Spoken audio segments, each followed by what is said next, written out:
The movie is The Day the Earth Stood Still, a remake of the 50s classic. Some criticism coming up, but first, notes on the movie. This one stars Keanu Reeves, who really should receive some credit for being as listless and robotic as he is. He just finds the right auditions and gets roles that fit that description.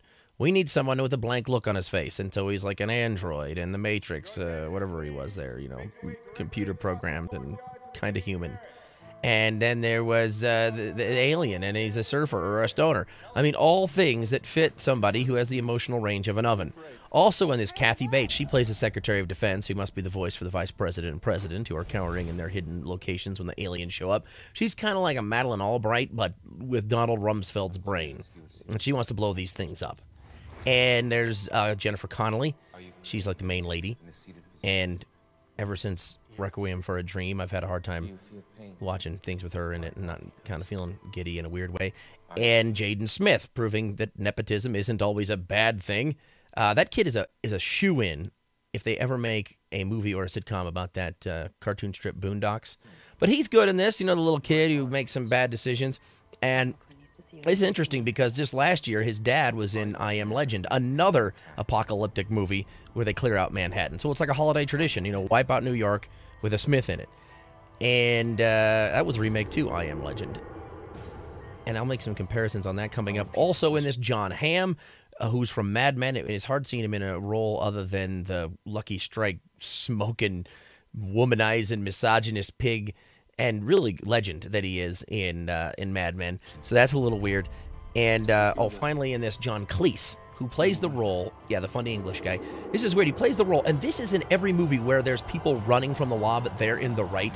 They're running, and you're weary, like, oh my God, when is this going to end? And then suddenly out of nowhere, there's some gentle elderly fellow who has a nice lodge in the hills, not just a cabin. He's got, it's a huge place with all kinds of paintings and a warm den and scotch. It happened in the Da Vinci Code. Tom Hanks is on the run with a cute French girl, and you're like, oh, geez, they must be so weary. And then they end up in T-Bing's house, And always, while they're in there, they're about to get caught, and they're going to break their little warm scotch bubble, and they'll have to go running again. And that's a lot of the movie is running. Essentially, the movie is, you have the alien coming down in Keanu Reeves, and he brings with him all these pods, and all these pods are landing places, and they're these pods these globes, these cool new age globes that look to me like something you'd see on a 70s album cover, and well, I won't give you all the details on that, but they show up with Keanu and this giant robot, and once the giant robot steps out of the big orb, you're like, wow, this is a campy 50s movie.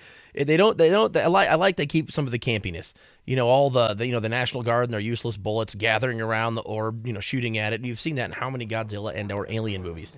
And so Keanu, he has to decide if the planet will be saved, because they need to save Earth, and the problem with Earth is, of course, humans, and we run into that problem that we're seeing in real life, that we seem to be at the brink of something. We may need to make some changes. The word brink used often.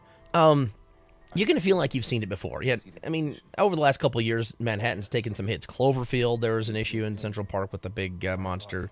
Then I Am Legend, which was a remake. And just to compare The Day the Earth Stood Still to I Am Legend, watching Legend, I felt a little more fear, a little more apocalyptic daring. Like, oh, geez, could this really happen?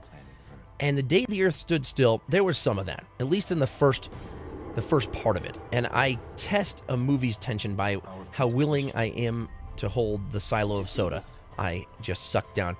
And I did for the first part, but it slows down in the second, and I'm not sure there's the payoff you're looking for.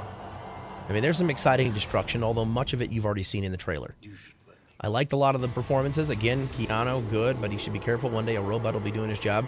But it's still worth it. I think it's still good to go to the movie theater, but it's just like a lukewarm bath.